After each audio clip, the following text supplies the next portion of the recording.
Hello and welcome to the Mal and Johnny Show. Well, it's the height of summer, isn't it? Nearly the longest day. Lots of things happening in the world. But Johnny Tudor's just come back from a lovely swim. Johnny, where have you been? I've been down to Barry. I went into cold nap and I dived in the sea. I've been doing it now for the last 3 or 4 weeks, ever since I saw Wim Hof, or whatever his name is. He was dumping the celebs into ice bucket. I thought, it's good for you, this. I'm going to try it. Anyway, you do feel really great when you come out. And I met a friend of mine at a funeral, funny enough. Her name's Rhiannon, and she used to work for the BBC. I think she still does. And she does it all year round. Wow. And she said, John, you've got to do it. And so I've been doing it. Yeah, there's a group in Langland in Swansea called the Blue Tits. Bunch of ladies. I bet they are. And they go every day. All right, so let's go through the benefits. Obviously, it's been a lovely sunny day today. You're out there. You're taking the rays in, because I can see by the colour of your skin, you're lovely mahogany. And then you go into the water. Do you just dive straight in? Well, the first one I did about 3 weeks ago. I waded up to my waist and waited for my bones to feel like they were about to explode. Then I just dived in quick and dived out again. Yeah. Then the next time, I've gradually got more and more used to the water, and I think the water is getting warmer, to be honest. Right, okay. So today I just dived straight in. Yeah. Did a few, about 30 or 40 strokes, and then they came out. Because the thing is that the Scandinavians have been doing this for years, haven't they? They have their saunas. Have you ever done that? You've been to a sauna and then... Oh, I love saunas. And then they have these plunge pools outside in some of these Scandinavian... Oh, they dive in the snow as well, they do. Yeah. That's quite a bit far. I have done it when I've been on tour. You know, when you're in a hotel, you think, I'll have a sauna now. So what do you do? When you sat next to somebody completely naked, you go, oh, what do you do? Do you know what? I used to go on this yacht I used to do shows on, called the Sea Goddess. Yeah. And when I wasn't working that night, and we'd be sailing to the Caribbean or something, and I'd go in the sauna, and I'd have a real good sauna, and I'd come out, put my nice fluffy dressing gown, sit on the top deck, the wind, the lovely sea breeze, and I'd listen to somebody like Bryn Terfyn on my iPhone or something, and I just relaxed. I thought it was wonderful. I remember going out and doing a sauna once. I was on one of these tours. You don't know who you're going to meet, and and because in Europe, they don't wear very many clothes when they go to a sauna. Well, they don't know, and sometimes they're mixed. They don't care. Absolutely, it's like you don't know what to look. I was going to say you don't know what to look first, but you know what to look, looking down. Anyway, I was in this sauna once with this guy, and I go, so nice to see you. Yeah, oops, nice to see you. And I said, so what do you do? And he said, I play drums. I said, oh, that's very good. Who do you play drums with? Emerson, Lake and Palmer. It was a guy called Carl Palmer. And we were on the same sort of like touring circuit at the time, so it's like, I've seen a lot of Carl Palmer lately. Can I have your autograph? but then he said, you got to do this now. You got to do this. So he encouraged me, because it was a lovely sauna. The top of it's usually at the top of a hotel, isn't it? And they had this ice cold plunge pool.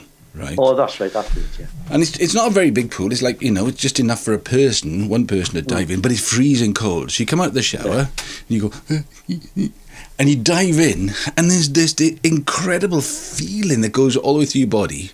Yeah. And you jump out and you get back into the sauna again, and then you're sitting in the sauna thinking, oh, I don't want to do it. Oh, I do want to do it. Oh, I don't want to do it. I want to do. Oh, okay, let's do it again.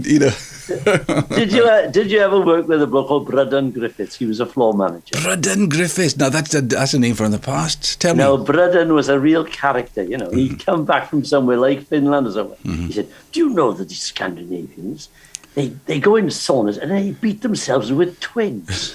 He said they even beat their private school. But the way he was telling me, because he was such a character. Well, I didn't do that, Johnny Tudor. There are some things you don't hit with a stick, I tell you. That's right, All right, so it's this time of year, so you've been swimming, and it's good? You feel good about yourself? Yeah, it's great. I'm going to keep it up now. I'm going to try and go longer this year. Like last year, I finished in mid-October. I stopped going in. Yeah. But somebody said, if you keep doing it, you just get used to it. You can do it right through the winter if you want to, Yeah. Okay. So I'll try it. So this week is Ascot. Have you ever been to Ascot? No, I haven't been to Ascot. In fact, the only time I nearly went to a race meeting was with Dorothy Squires, because she had 3 races. Oh, she had three horses. Yeah, she had one called Esban, which won the Welsh National, I think. Mm-hmm. Oh, no, the Scottish National it won. And she had another one called Norwegian Flag, which came down, I think. That's how it put down in. It was on the Grand National. But no, and then she invited me to go one day, and I couldn't because I was going somewhere else. So I never actually got to the races. Wow, well, I mean, and that must have cost her a fortune, isn't it, looking after those horses? Well, how do you think she lost all the money? She had I think she had at least 3 or 4 horses, and they were all with Jenny Pittman. Now, Jenny Pittman was the top trainer. Yeah. So it must have been costing her arms and legs, you know. Yeah. Actually, something I'd quite like to do, I think. I've been to a boxing match. Have you ever been boxing? Yeah, I like boxing. You do? It's one of my favourites. Alwyn thinks it's a bit cruel, but I went to a boxing match once in Swansea, funny enough, in the top rank. Right. I think we were doing Panto. It was Stan and I in Panto. Yeah. And we were invited to this boxing tournament in the top rank with Stanley Baker. Oh. Right? So there was Stanley Baker, me, and Stan Stennis. So after the boxing match, Stan wanted to go home, so I'm left with Stanley Baker, who was a big gambler. He said, any gambling joints around here? I said, well, there's one in Wine Street, I said. I think it's called, I forgot what it's called. There was a little casino there. Yeah. So I took him there. Yeah. Anyway, there was a limit on how much you could gamble. Yeah. He said, well, could you raise the limit for you? He said, Stanley, we can raise it. Yeah. He lost, I don't know how much money. And in the end, he just pulled his wad of notes like this and he went, what?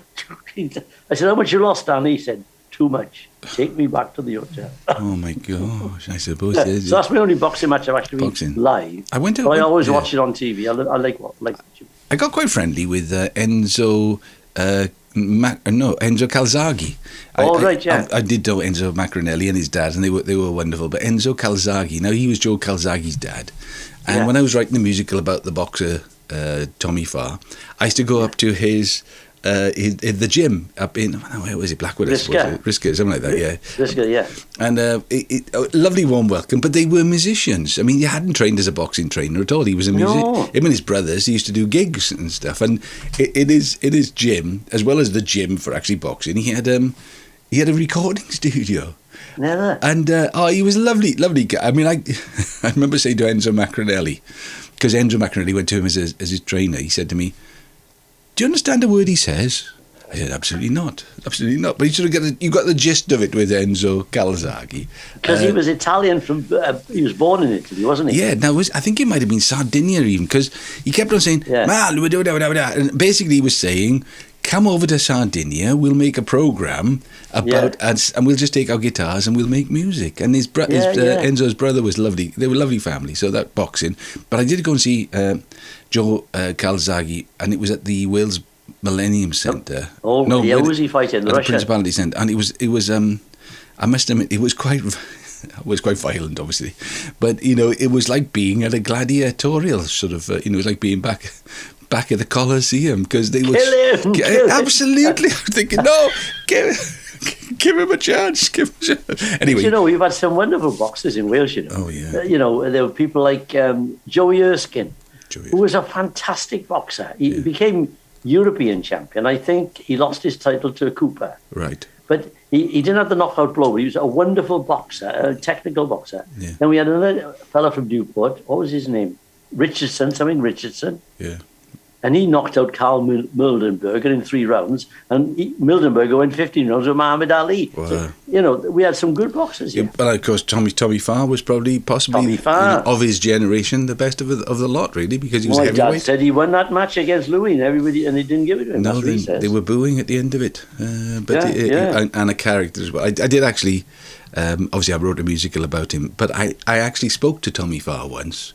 Yeah. I was a young researcher on a radio program, AM with Chris Stewart, and it must have been somebody was fighting in the early 1980s, and my boss David Nicola said, give the Tommy Farr a ring. I didn't know much about him, if I'm honest, so I rang up, and because he lived in Brighton, hello, is that Mr. Farr?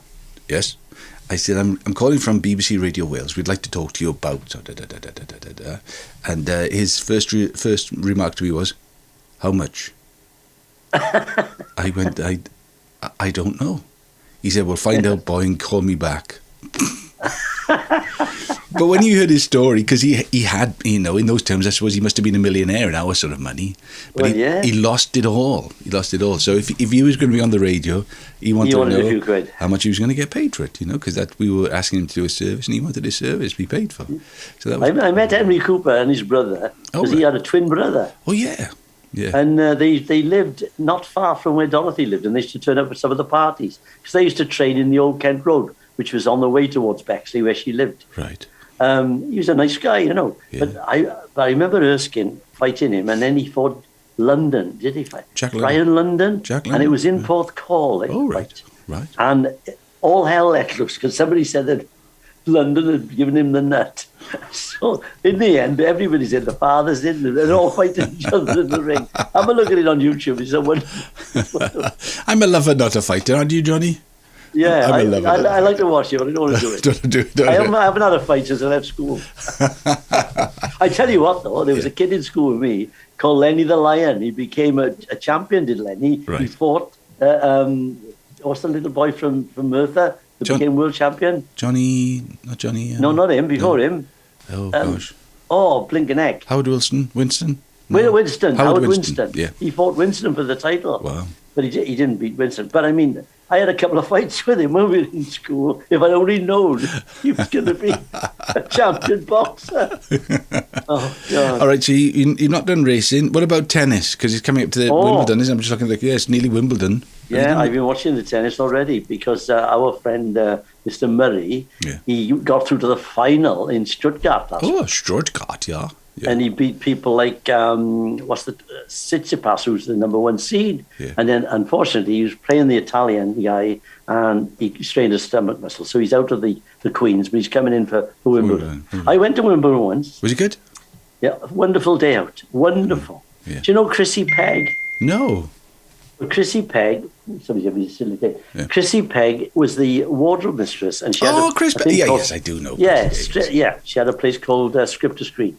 And she gets tickets. I don't know if she gets them. Yeah. She said, John, do you want to go to, you and all would like to come, bring a picnic, we'll have a good day out. So we did. Yeah. It was fantastic. Wow. Yeah, I saw, how do we see all together? Well, I saw loads of them. Yeah. But it's going back a couple of years now. But it's a great day out. Actually, do you know what? I do remember, I did get tickets once and took the kids as well. So it must be a long time ago because they're not kids anymore. And if anybody's listening to this now, if you stand outside Centre Court late on in the day, as people come out, sometimes they give you your tickets, their tickets, so you can go in. They finish? Yeah. And my boys ended up in the, the place where they put the score in. Somehow or another, they talked their way into that box where they do all the scores. It was the old days when they used to do I think it used to be. So they were, somebody must have taken pity on them and said, come on, have a little look. So that was Wimbledon. I've got a new record out, by the way, Johnny. Oh, yeah. What's it called again? It's called The Border. The border between what, Wales and England? It's the border between any two countries. It's inspired by, do you know Beverly Humphreys, or as I call her, the lovely Beverly Humphreys. I know the lovely Beverly. She has a world of music on a Sunday night. She says, that's right, yeah. In fact, I worked with her cousin Gillian Humphreys. You know Gillian? I don't know Gillian, no. Yeah, she's an opera singer. I worked with her. Oh, yeah. opera. Anyway, I know Gillian. So it was her idea, was it? Well, what it is now, then, what she say, bring your dreams. I call her a rebel or a radical in a ball ground. She's obviously like Gillian. She's an opera singer. She's had an amazing life. She's an MBE. She was High Sheriff of Mid Glamorgan, and she's got involved in the community. She always has been, but she works. She's from Pontypridd, I think. Yeah, she works in the food bank. She works in the church. She works in the sort of like home for people who haven't got homeless. But she's found herself as the trusted adult for 5 young kids who came across as unaccompanied children as refugees. Oh, right. Okay. Came across the water, right? Yeah. And so she is their trusted adult.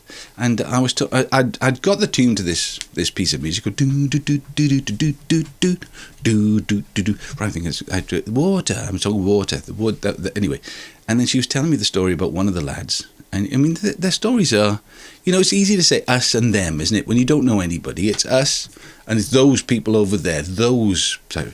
When you hear the story of what they've come from, how they've travelled across mountains and forests, just trying to find somewhere to be safe. Yeah. And it really spoke to me, this story. One of her lads, so she's 5 people she's looking after, 5 boys. 4 of them are pretty much settled. One of them this week nearly got sent back to Iran, and she was pretty convinced if he'd gone back to Iran, he'd been either put in prison or been killed. That's right. And she won't let go. She will not let go. She said, nothing's going to happen to my boys. And he's been given a reprieve, but like the boys on the Rwandan plane, you know. So, but it got me thinking about borders, you know, because I'm not sure where your family come from originally. I suppose my family are, well, some of the Griffiths, Hopkins. That sounds quite Welsh. And then my dad's Pope, so he's from Devon. His family come from Devon. Yeah. You know, but you think whatever the Celts were after the Celts came the Romans, then came the Anglo-Saxons, then came the Vikings. Yeah. We've all crossed the water at some stage. Oh, that's right. I mean, my grandfather was Irish descent. Right. My mother's side. Yeah. But her mother was Welsh, and my father is all Welsh, I think, because my grandfather was from North Wales. Yeah. And my grandmother was South Wales. Yeah. So I'm Griffiths. That's my full name, John Tudor Griffiths. John Tudor Griffiths. You know, imagine if you do the DNA of any of us, we're a mixture. We're a mixture, that's right. And it's just like, you know, it's easy to say them until you hear somebody's story. I mean, you know, I think the lucky thing about being in entertainment, we meet lots of different people. You know, from, you know, with their different sexualities, different faiths, different this. And you get to know them and to love them as people. You don't say... Well, that's right. You don't think of what they are. They're just people. That's right. People. And that's what the song's about. And if of all the weeks to release the border, people crossing... And it actually sounds like you're crossing the Rio Grande, not the English Channel or the... You know, or the Irish Sea, but it's it's out and about, and you got to play on Radio 2 on the weekend. And, great! And I'm doing lots of interviews, and I'm talking about the lovely Beverly Humphries, MBE, the radical in a ball gown. So I worked with her once. You know, we did a show at the Grosvenor House in London. Oh, really? It was the Water Rats, Lady Water Rats ball, right? And Ruth Maddock, our friend Ruth, she was the Queen Rat for that year. Yeah. And she asked me to do the cabaret, and she asked Beverly to do a couple of songs as well. So we did this show at the Great Room in the Grosvenor. Isn't that amazing? And and she always looks absolutely fantastic. Right. I love her to pieces. But underneath that ball gown is a heart of steel. She's a lioness. So don't mess with Beverly's boys. Don't mess. But what you're saying about show business, I don't think there's much racism in show business. I've never come across it. I've worked with black people, I've worked with gay people, and I've never known any animosity towards them. No, I don't know if it's us because we're so used to it. Yeah, and I think that's you know, I know they call us lovies, but actually, you know, when you see someone who's got talent, who's lovable, who's likable, you don't care. You don't care where they come from. You just know them as the people. And I've worked with, and you know what? When I go into an environment where I'm the odd one out, and I get invited in, it makes me feel special. You know, I've worked in so many different environments where, I'm sort of the odd one out because I'm white and Welsh and you know, come from a Christian. It's funny, when I worked in Germany, I did a couple of gigs with a guy called Will Gaines, who was a black tap dancer. Yeah. He was phenomenal tap dancer. I mean, he'd leave me standing. I mean, you've seen them, they're like Sammy Davis. You know, the beats come from nowhere. Yeah. Anyway, he came to Cardiff a few years later after I'd done this, and I thought, I'm going to get hold of Will. He did a masterclass, I think, in the Sherman or somewhere. Mm-hmm. So I rang him up and said, "Where you staying, man?" He said, "With you, man." I said, "You got nowhere to stay if you will." Anyway, I went down to the theatre, and in the end, he had me teaching him. He said, "Show him this step," because he was a busker. Right. He could do it. You'd give him 32 bars and off he'd go. Yeah. He said, "You watch what I'm doing. You tell him what I'm doing." Yeah. So I had to, hang on. I got to watch what you're doing. Yeah, yeah. Because he couldn't teach it really. He just said, "Do what I do." You know what I mean? Yeah, yeah. But I've had great times with all sorts of people. Yeah, you didn't see him as being a different colour. You just saw him as being a great tap dancer. Yeah, he's Will Gaines' character. Yeah, fantastic. Yeah. All right. My father had a pub in Llandyshen the last pub he had, and we had a lovely bloke called Horace Beezer and his wife Maria working for my old man. He was like the main barman, cellar man, and she was a barmaid, and they were the loveliest people, and they were born on the docks. Yeah. and Caribbean background. Yeah. But they were lovely. I just thought it was Horace. Yeah, exactly. And you know what? With the world being so divided at the moment, I think there's a lot that people could learn from the people of show business. Do you know why? You're telling me. And I tell you what, people in show business always step up and do a bit and earn a few quid. Yeah. I did a show the other week. We made 2,500 quid for the Ukrainians. Yeah. So, I mean, they always calling us. They call us everything, but they want us when they need us. There's nothing wrong with being a lovey. I think loveys are lovely. Oh, good stuff. All right, well, look, we've just had a bit of a chit-chat this week, but... So you're going to stick your record on the end of this podcast? Oh, shall I? I'll put it on the end of the podcast in that case. I'll do that. Yeah, I'd like to hear it properly. I only heard snatches of it. Oh, brilliant. All right, so this is The Border, but before that, it's goodbye from him. And it's goodbye from him. See you soon. Bye. Ta-da, Mal. Ta-da.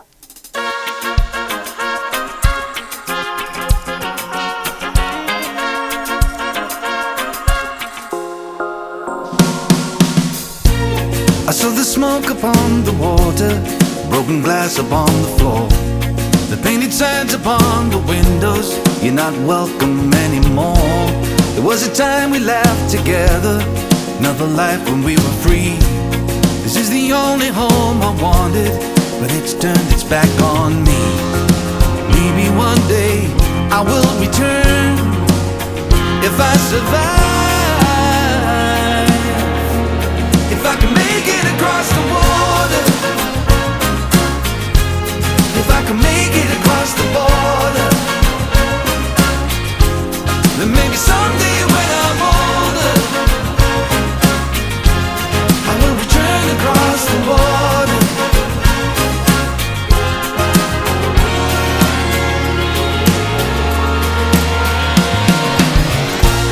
We traveled light, we walked together, across the mountains and the seas. We took our shelter in the forest, looked for shade beside the trees. We shared the little that we carried, laid to rest the ones who slept. We clung to hope when there was darkness, 1,000 promises we kept. Maybe one day I will return, if I survive, if I can make it across the water, if I can make it across the border, then maybe someday when I'm older, I will return across the water.